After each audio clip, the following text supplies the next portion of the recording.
Hi everyone. So we started our journey in northern India, in Jaipur, where we will be spending the second biggest festival in India of Holi. Holi is famous for where everyone throws paints at each other, and getting ready for Holi we set off to town to buy some paints which are freely available through most of the markets. It's called the Pink City because the walls are all pink, so we explored the small bazaars, but we found it a little bit intense, and so after a couple of hours we headed back home.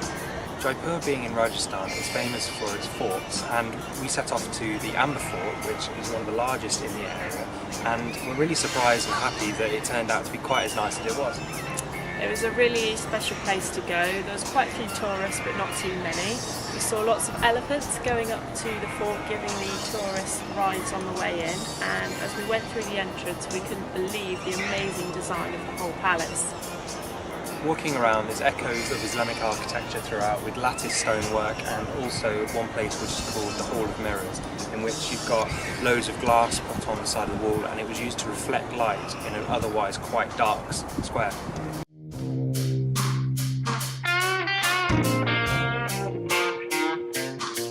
Beautiful place with mixtures of sandstone and marble everywhere. We enjoyed spending a couple of hours just walking around on our own.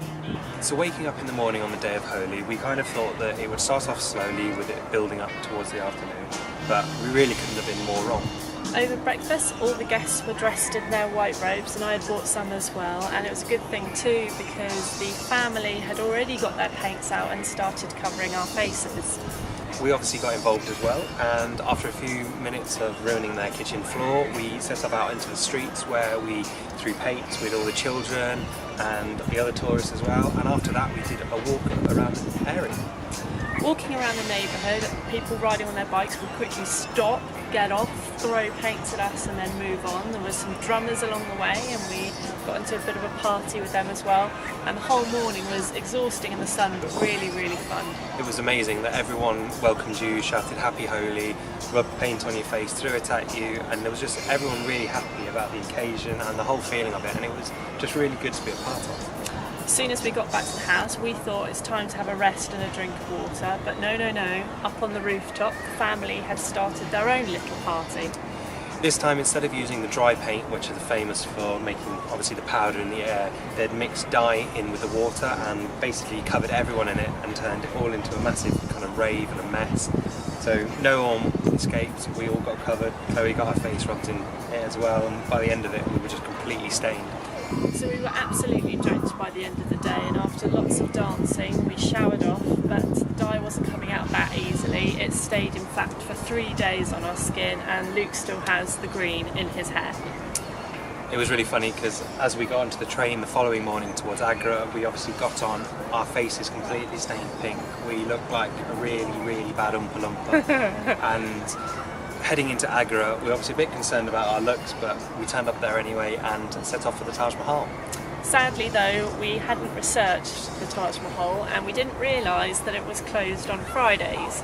So we were pretty disappointed as soon as we arrived to find out that we wouldn't be going inside.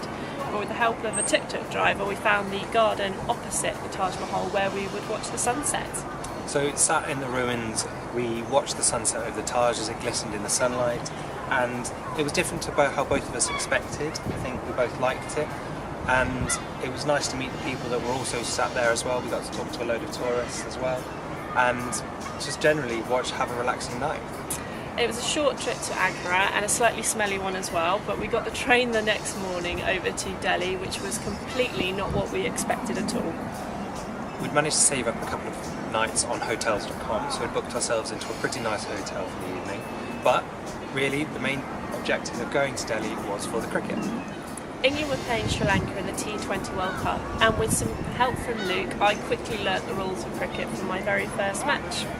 It was a really, really good atmosphere. We were sat in kind of the cheap seats, so we were with everyone, all the locals who were dancing, a lot of Sri Lankans there, a few English there as well, but mainly Indian people who were just along to watch the game. And it was really, really good, very stressful at the end, but England won. So from Delhi we left the next day over to Calcutta. We were planning on flying, but it was a bit expensive, and what we've normally done with the trains is take second or third class, but unfortunately it was all booked up, and so our only choice was left to take the first class. We got fed like kings, 3 meals, including afternoon tea when we arrived. And we were in a lovely carriage with 2 others who had a little puppy called Sherlock. People were lovely, and it was great to chat to them about Delhi and Calcutta, and they'd also spent some time in England as well, so really interesting to chat to them about their time there. So our month is up in India, and it couldn't have been more different in each area. Starting off in Kerala, the heat, the food, moving across to Chennai where you've got the craziness and the first introduction to probably a real India, out to Darjeeling again, which was a real change, and this kind of last leg, which has been around Delhi and more famous sites of India, has really kind of thrown us into it, and we haven't really had a choice but to get involved. So from here it's off to Japan, and we start our journey there in Fukuoka. So thanks again for watching. If you've liked what you've seen, click the like button or subscribe. We'll speak to you guys from there. Bye. Bye.